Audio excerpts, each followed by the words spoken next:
จัดกระคักทุกคนเลยนี่กินชมหาหยาของนู้น ทำกันนั่นอูนี่ ขน้อยนั่นอุ่นเอานู้น นี่แหละมันอ่อนอูนี่ ตับอันเด้อเป็นมีเพชรเด้อ เฮ้ยพวกเกิดมาเชื่อเนี่ย ตัว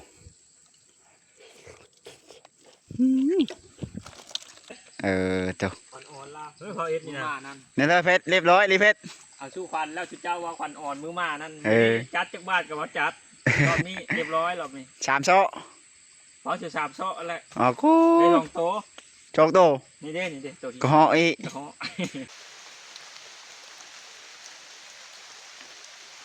กลับไปถ่ายสวัสดีด้วยจ้ะสวัสดีFCมาทุกท่านติดตามนะครับส้ม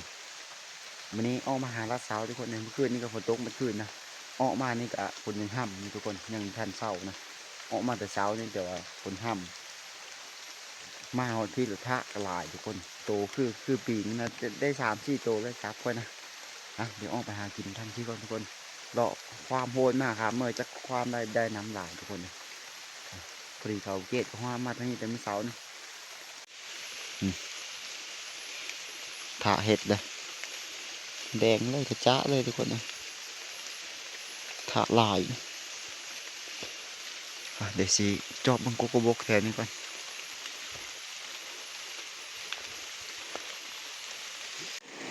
ออกมาด่านพี่ทุกคนเลยบวยผลห้ามตลอดเลยจะห้ามห้วยได้ไม่ได้บันเมิกอะพูดเลยเปะมาละหนาวอะแข่งผลตั้งแต่เช้าเลยออกอะหมูเลยกินนี่นะนี่มันยำนะหมูมันออกดาดเลยทุกคนเลยกองพูนอยู่พอดีโง่มันมาจะล้อทิมนี่นะมันมามันกินจนเบิดเลยจะมีย่างแข็งมากหมูกินนะ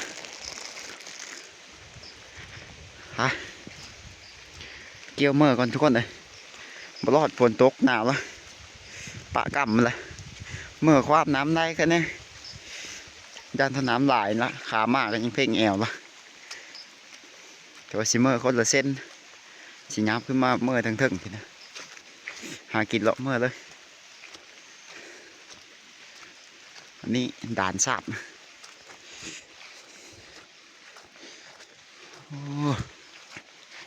ได้มาแต่หึงเลยทุกคนมาแต่ช่วงหาเห็ดเพาะพวกตัวหนาวขนาดเลยฝนเด้ถือลงจะมีเวลาแงนให้มึงฟ้ากันเลย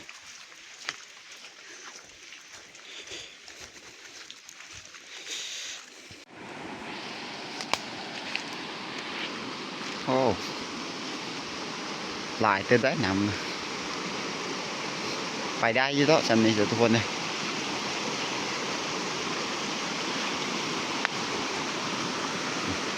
น้ำกำลังมานะเดี๋ยวค่อยสีความไปเบื้องหน้าไปดิเมื่อเลยนะหากินเลาะมาเลยพวก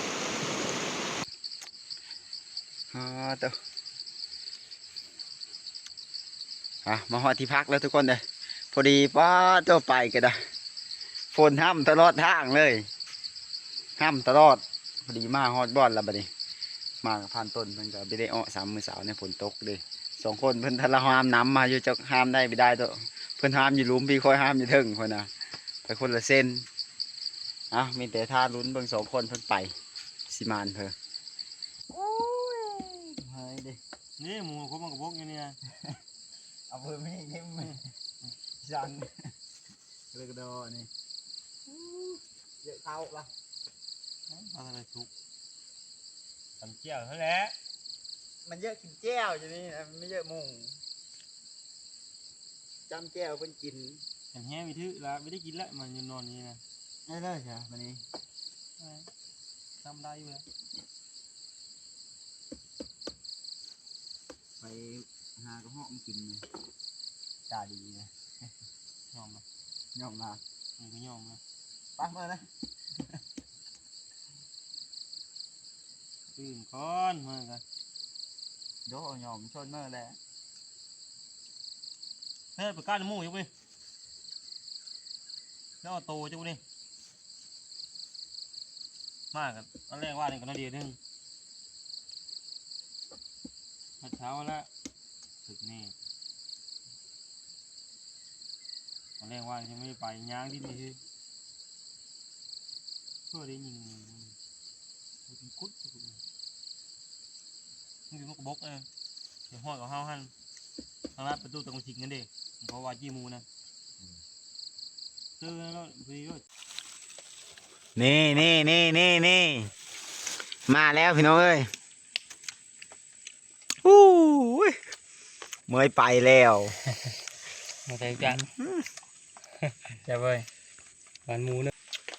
แล้วหมูกินละ อืม ไปเริ่มมากินส้ม จมมะขามบัดนี้ อะไร นี่กินแล้ว ทางเว้ยเร็วใช่ไหม น้ำโหวันนี้นะโอ้ต้องพาเปะหมด อืม คนยาก ครับไป แกงไก่จนเข้มมาตำแจ่วมีประแดกมีเชี่ยวฮักเกอร์ จางเฮ้ยนะนะจางเปรี้ยนะจะเค็มเลยหลายเลยเว้ย มาเถอะหน้ามาไอ้ประเด็นหมดละ ชะโดนึงไปเลยอยากกินได้เอาอื่นเนี่ย ออกไปหากินอีกความมานี่ออกไปเช้านี่ไม่ได้ทุกคนเลยฝนตกห้ามโพดตอนแรกนี่ออกไม่นะออกไปอีกเธอนึงไปกระพันต้นยังมีลาบอยู่ได้2 คนนี่ครับเมื่อนี้เจอยังยินเสียงปืนเพื่อเดาะคืนนะฮะประกันไปทางใต้ขะแดงวันนี้เป็นทางไปเลยๆนะปืนเมื่อแล้วทุกคนในเริ่มมีแนวพวกกันหลายคืนละยังไม่ได้เผื่อเช้าก็ตำแจ่วอยู่ตำแจ่วกินทาไปต้นมากก่อนนะพอดีเมื่อกี้นี่จัดไปกับเหาะบาทนึงทุกคนเลยตกเล่นไปเฉยโอ้ยบ่มานข้างนี้เลยทุกคนทาต้นมาจังพากันคว้ามไปโอ้ยโดนง่ายนะตากระเดงไปเลยจะพากันไปทางนี้ไม้ใหญ่ลายอยู่เส้นนี้นั่นมาเลยฮะสุมเฮามาหอยก็ไม่ย่างทุกคนเลยเพราะตัวผ่านต้นพามาหมูเฮ็ดเก่งหมดเอาเหี้ยวมาเสิร์ฟเนาะเธอหน้าเนาะเอามาเนาะ ทาง ไปฮื้อเอาเหี้ยวโต๊ะนั้นน่ะมาเสิร์ฟนะ ตรงนั้นว่าจะถึงมันนี่ เอามาหลายๆรางก็ได้เอามาเสิร์ฟทั้งพี่ นี่กูก็บอกครับ เสิร์ฟแถวหาไม้นี่มันเกี่ยวไปเกี่ยวมาหาไม้นะ นี่จะเป็น เก่งมันกุ้งไม้นะมาสีตลอดเนาะอยู่นี่ตลอดปีละหมู ยูน้ำมันย่างแต่ก็มันไปซีวันนั้น เพลงผู้หมูเนาะ พระนั่นล่ะน้ำมันย่างง่อยๆมาอย่าง อ่า อันนี้ละเวลาเรายิงติดเจ็บอันนี้น่ะยารักษามัน เออย ารักษาหมูละนี่มาซีน้ำมันย่างนี่ตันพระบาทมันดี เฮ็ดเสิร์ฟว่างเงาไม้นี่เนี่ยนี่โอเคเลยนะโอ้เสียดายไม่มีเหี้ยวทุกคนเลยพวกกระทางมานะทางซ้ำทางควายแถวนี้นะ ไปมันคือละคือว่างนี่เลย เออเออ ว่างคือนี่ มันความเคยเย็บมันนะไอ้คือโน่นเหวนี่เพื่อนนะพดนะ คือ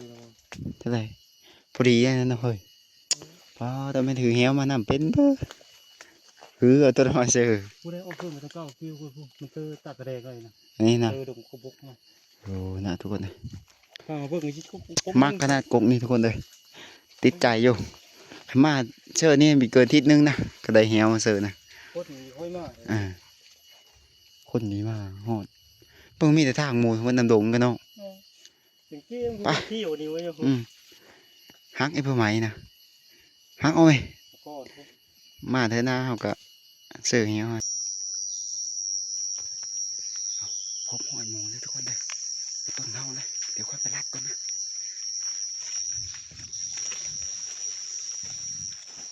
ฝนจะตกทุกคนเลยโอ้ยพอหอยหมูแล้วฝนจะตกอ้าวมาท่องพาดแล้วทุกคนจักมาท่องพาดจักมาต้นพาดหมูครบมากบกอย่าแซวค่อยห้าวมาอย่าหอดนะฟาดแล้วทางหลังพวกแต่มันมิดวันนี้เขาไปรัดปูไม่เห็นโอ้ยวะกินบักบกกองพูนยังกินนะป ป้อหมูใหญ่ทุกคนในห้อยใหญ่3-4 นิ้วก็มี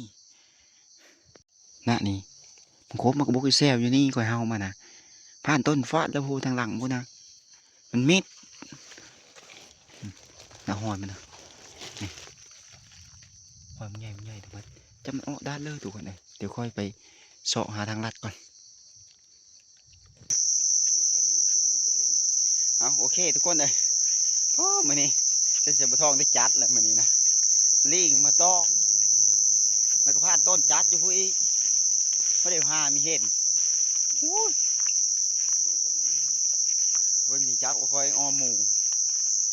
มูเด้ครบมันก็บกจะแซ่บแปลงกันเล่นอยู่ทุกคนเลยทรงเซอร์เขาแก่แล้วนะว่าจะเอาซอสกันตอนแก่ทรงแก่เซอร์เขาเบิ่งซะเนาะมันยะน้ำโทรศัพท์นี่คือกล้องทุกคนเลยชอบมันน่ะหมูไปเลยทีมชงทีมเกิบก็ไปแล้วเขากะหันกันยังดีทันมันอยู่ยุ่งเด้บ่กระไรเอ้ายังทันหอดมือมันทุกคนเลยเดี๋ยวเขาเอาแหวมาเสิร์ฟอีกมื้ออื่นเสาร์มางดหน้าจังได้ยามนี่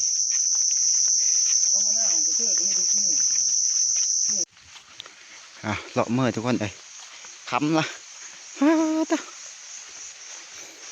ฟ้ากระแตะริมพำผลไม่ตกมาพอดีต้นปลายเส้นนะท่านหอดอยู่ค่อยหอดก่อนนะพอๆกันอยู่บ้านพนลุ้นทีมงานเฮาบัดนี้ทางเฮานี่เพราะแต่เสียดายนะ ได้นะ เนี่ยได้เฮ้ยเนี่ยได้เฮ้ย ดูเรื่องว่านี่มัน เห็ดตะมูกินมากระบก ไอ้โอ้ชาวบ้านตามที่ดูไม่ได้เนี่ยไงนะรถตักเยอะเอาไปเยอะกันดู เพื่อกับพ่อแห้งมื้อนี้เนาะเสียดายเด้อ้าวเท่าเฮาเลยมีพอทุกคนเลยมันคานเกตกับพอเลย โอ้แต่สี่โอ้แต่ได้ยิ่ง อ้าวเสือจะว่าพอกะยาหมูเอาโคตรโผล่ละ เพราะว่า โอ้ฉันเสือทำยินหามีเพมมื้อนี้นะ ลบบ่ เป็นหมูอยู่ห้อยทำสองปตีนนี่เสียดายดิมืออื่นเสาได้แล้วมืออื่นเสานะคือละบัดนี้กินข้าวพอเดียวไปนะหมูพ่อตะพแต่ละคนก็ได้มาหมดละได้น้ำน้ำทีมงานเขา เขายิง เติมบพักมาเห็นจะเลิศก็มีท่านละฝนตกจะเมน่ะตายน้ำไว้ละหมูรอบก้อนนี่ก็น้ำมันหรอนั่นแหละครับตากเด้บอกเป็ดเห็นง่ายบอกเป็ดจะวางกุยนะจำแจ้วคือเก้าพ่อแม่พี่น้องเอ้ยโพดละเฮ็ดเส้นเดียวโพดอ๋อนี่ลาบเธอนี่พักลายโพดละครับพักเศษนี่พูดเนี่ยเอาข้อมาเลยเขาจะเอาอยู่กับเหาะทำทายมันมีอยู่หมอเกตยังก็บอกไปเอากระเหาะมากินไปเห็นหมูย่าพร้อมเยอะเด็ดหมูเลยป้าเลยหอนั่นสดง่ายนี่หอนั่นป่ะเราก็กินข้าวกินน้ำนี่อาหารแรงกันทุกคนเลยหอมาละเราเบื่อไม่ได้เบื่อละ3 คืนแล้วได้ไม่จะตัวมีมาหัวยางนี่มีเกลือเบิ่งเขาแกงมะนาวครับน้ำเยอะไก่ปลาคนเดียวเนาะน้ำอาหารละนี่นะว่าเยอะตัวละ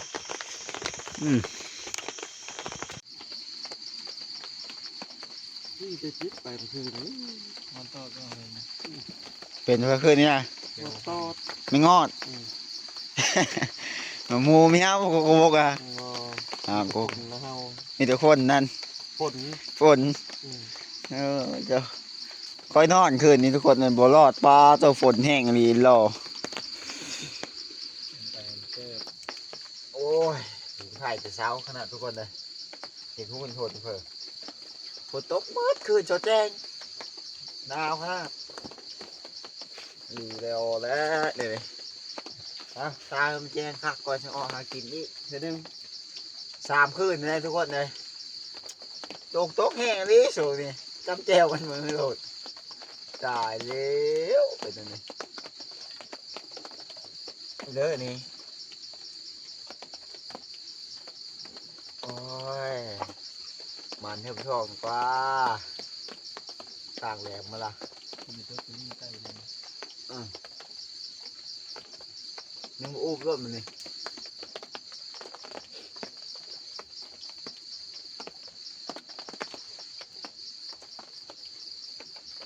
ต้นแจงผักเนี่ยออกไปจะห้ามได้ไม่ได้ห้วยโดนนะตัวเนาะ ไอ้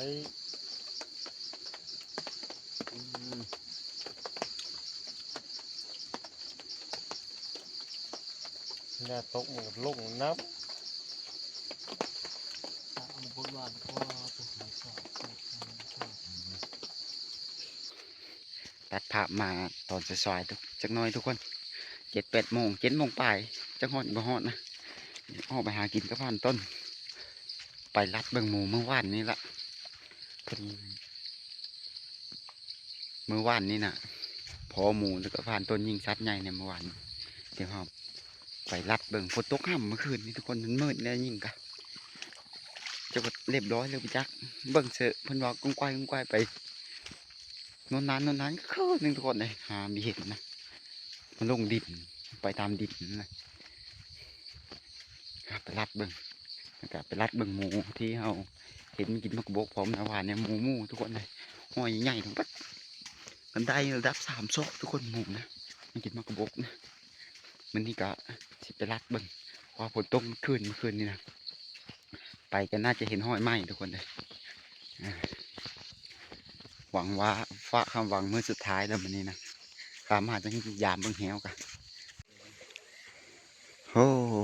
ให้ผมเลยป่านนี้ได้เสียเก่งเต็มละ เข้าไหมเข้าไหม hoa mới đây lên đây giờ cái mụ như khởi hoa mới nằm hẹn nhà mình nè hay là phải khuyên thượng muaเลยlái trong phiếu bộ tụi bài con đi xem phênhเลยsao mình nè จริงนะ phênh eo phênh ớt หาความตัดซื้อวันนี้โลดเลย hả để hoa nắm còn sao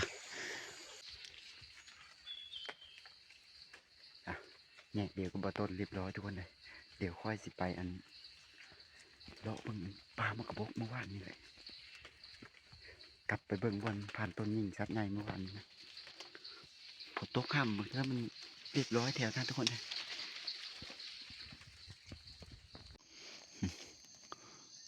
ห้อยหมูทุกคนเลยเดี๋ยวค่อยสินำเบิ่งนะหมูตกเสือบ่จักนำไปเลยนะผ่านต้นก็จังนี่เริ่มมิดสมมุติมาสีแล้วทุกคนไม่เดียวมาเมื่อวานนี่นะโอ้ต้องเฮ้ยมันสีแล้วค่อยนำมาทุกคนเลยมาสีไม้อยู่นี่มันใส่นะทึกเลยเหี้ยวเลยนะหมูนะน่ะใส่งั้นนะทึกเลยโอ้มาหลบหน้ากันทุกคนเลยโอ้โหเดี๋ยวค่อยนำไปก่อนลัดดงไปก่อนทุกคนเลยมีจักทางไปแล้วลึกเลยนี่จักเตอจักเนอทุกคนเลย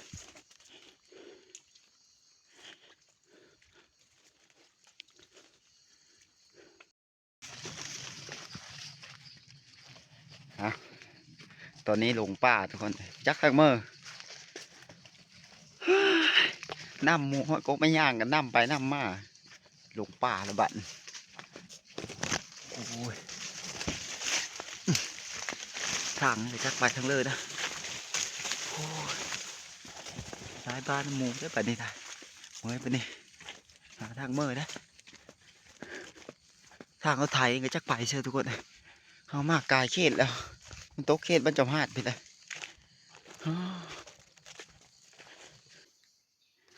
โต๊ะเฉยดีบ้านนี่นำหมูมาปะพี่เลยเกี่ยวไปสุดเย็ดทุกคนเลยโอ้ยจะเข้าละนี่จะเฮ็ดเด้ไม้ก็ไม้มีแต่ลำใหญ่ๆมาแถวนี้นะเป็นดุกง่ายนะ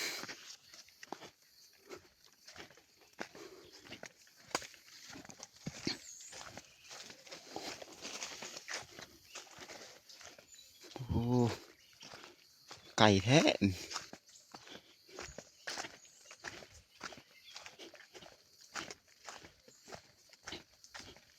ผ่านต้นจะจักไปซะเลย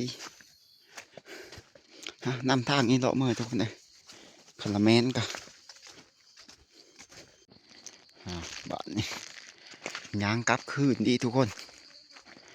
จังได้ถือทางนะโอ้เมื่อทางจมหาดเมื่อกี้นะมันคักจักทางแล้วปะนี่โอ้นี่ก็เห็ด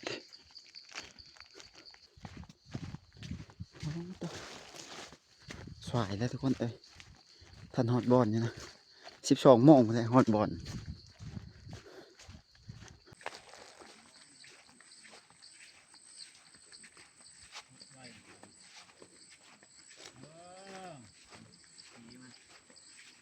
เพิ่มมา แล้ว ฮะ โยนยิงมูให้ตันล่ะมาเลย เดี๋ยว โย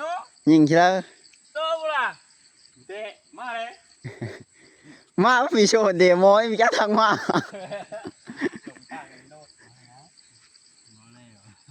เมื่อทางจมหาดพูดเลยเพื่อใดนะ สังเกตเลย ได้คืนนี้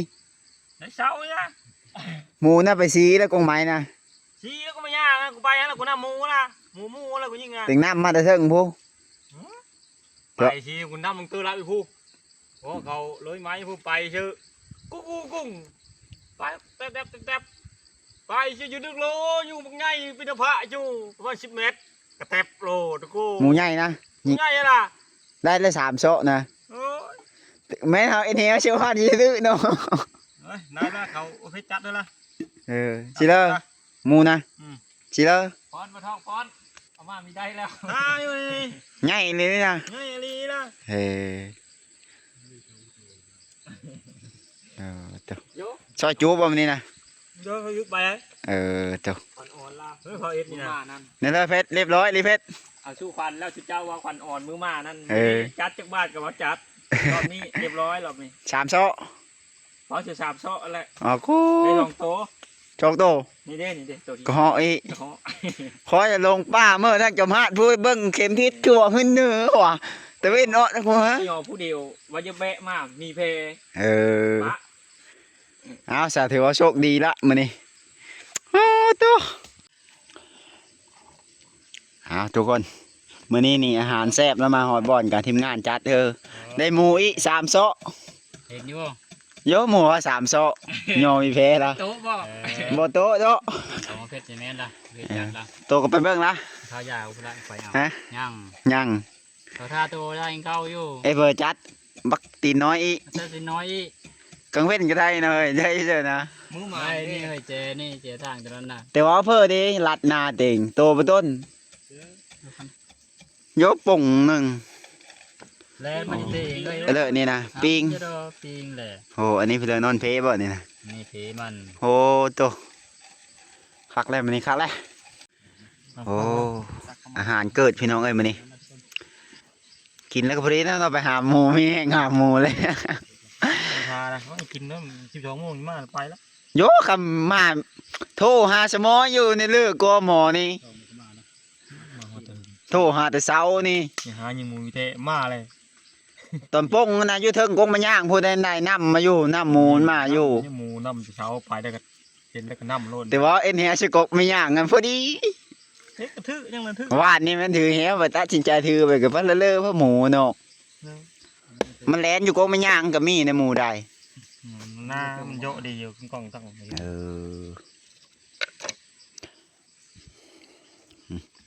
นี่ซีนมันก็หลายอยู่ทุกคนเลยโอ้แต่อาหารกลับบ้านแล้วทุกคนเลยบ้านนี้นะสิ่งที่คอยรอคอยมานานแล้วนะอ๋อตัวข้าวก็ห่อใส่ถุงยางอันเปล่าเลยจัดโอ้ยถือใจขนาดเลย เพพักเนาะมองมากเลยเพมาก ไป ของเสียบ ว้าวจัดกระคักทุกคนเลยนี่กินชมหายากนู้น ทำกันนั่นอูนี่ ขน้อยนั่นอุ่นเอานู้น นี่แหละนี่อ่อนอูนี่ ตับ อันเด้อเป็นมีเพชรเด้อเฮ้ยพวกเกิดไปเชื่อเนี่ย ตัว อ๋อครับอ่ะ ผักเนื้อเฮ้ย เดี๋ยว ขอคนนักแข่งมันเนี่ย เอาว่า ข จะ อ เป็นก็ได้เนาะ ขอคนนักแข่ง2 คนนี่ ดูซิดแล้ว ดูซิดแล้วนี่มันนี่ห้าวเนาะ เป็นเด็กเป็นชั้นเด้อเฮ้ยมาอยู่หึงเด้อ หมูอยู่เหิงแล้วเนาะ อ๋อตุ่มดิบๆเลยทุกคนเลยมันเนี่ยจวดๆเลย คนเดียวได้ลูกดิบ อ๋อตัวเพชรเด็กกระดำมากิน ลองคิดมากระตับลองเบิ้ง ตัวนี้เป็นฮ้อนจังนะ มือได้ เดี๋ยวก่อนคือมันอันนั้นก่อน ใส่ บอแล้วมันคือได้ไปที่ใหญ่มันก็มีบ้านอันนั้นอยู่เนาะบ้านห้ำบ้านเดียวมี ที่นี่ไปกินละบ่เดือ แค่มันมีกินหมูวาน ตัวนี้แสบกว่าตัวทุกตัวทุกแสบกว่า มันกินหมูมันได้เลยเฮ้ย ตัวเลือกแซ่บนะ เฮิม น้ำเจียวหลายมื้อ เนาะ ยังมี มาใช่ไหมนี่หาแล้วมันมีทำงาน มา พูดมีไหมมาพื้นถือละ ผมมันจะได้คือเก่าตัดผมมัน เฮ้ยเมื่อไปตัดผมเป็นล้อๆได้เมื่อไหร่ ดีนะมันยังตัดผมมันได้หมูเลย เฮาให้ผมตัดยาว เนาะผมทันยาว อืม ได้ หาหมอกำลังเริ่มยาวตัดร้อนนี่ แข่งได้ก็ ยังได้ตัดร้อนนี่เอาประกันรถ หวานด้วยยิ้มนะ ยังงามทั้งนั้นเลยขึ้นแล้วเป็นน้ำตั้งใต้กระแดงไปรัดหมูทั้งเครื่องพวกเกี้ยวลงมาวะเคยไปทางจังหวัดเด้โอ้เคยเจอไก่ที่ทางนี่วะเฮ้ยเฮาดงนี่วะเฮาไปเห็นห้อยหมูเนอะตี้มันนี่มันมาแต่เนื้อผู้ ทำเลย เหยียบน้ำมาห้อยเหปะลัดดงมันนี่ไปตามดงลัดดงไปมาโปรจกมันแบบตุยเฮาไปว่านนี่เด้เหยียบตามตัวนี่หมูก็ดุดนั่นมันนะเคย ห้อยเขาก็ไม่ย่างไปทีก็ไม่ย่างน้ำห้อยไปเริ่มมาห้อยโถยตัดโถยลงอยู่อีกน้ำทางมาไทยพูเกาะขึ้นเฮ้ยมันทอดกุ๊กไม้อันกายกุ๊กอันไม่ห้าวนะไปพัดของรถไม่ห้าวนะกุ้งบางไก่หนึ่งแม่แล้วว่ะยอมไปเลยมันปลาเฮิงเจ็บดีเห็นไปเลยแล้วไปเห็นทำน้อยเดียวนึงนำไปจะเป๊กปักมากุ๊กของกันบ้าน พวกแค่ล่างไง ง่าย เอาหมอไปแล้วก็โซ่หายหมออยู่ไหมครับเมื่อไม่ได้หว่าฝ่ายมาน้ำเต็มเหลืองแง่ก็ได้คักเลย ว่ามีอันที่ชานเดียวกันนะ โอเคทุกคนกินข้าวกินน้ำอิ่มเรียบร้อยนะเดี๋ยววันนี้พากันไปเอาหมูก่อนวันนี้หมูทั้งอันประเภทเพิ่นอันจัดเมื่อเช้านี้เพิ่นว่าระดับ3 โซะนะเพิ่นขลุ่นผู้เดียวนี่มีแพ้นะถือว่าใหญ่เติบพังเสียงเพิ่นว่านี่ก็ได้ปะเดี๋ยวพากันไปเอาก่อนโหสิใหญ่สำเร็จกะถ้ารุ่นในอีพีหน้าเพื่อรับให้พี่น้องไปขอบคุณขอบใจหลาย ๆ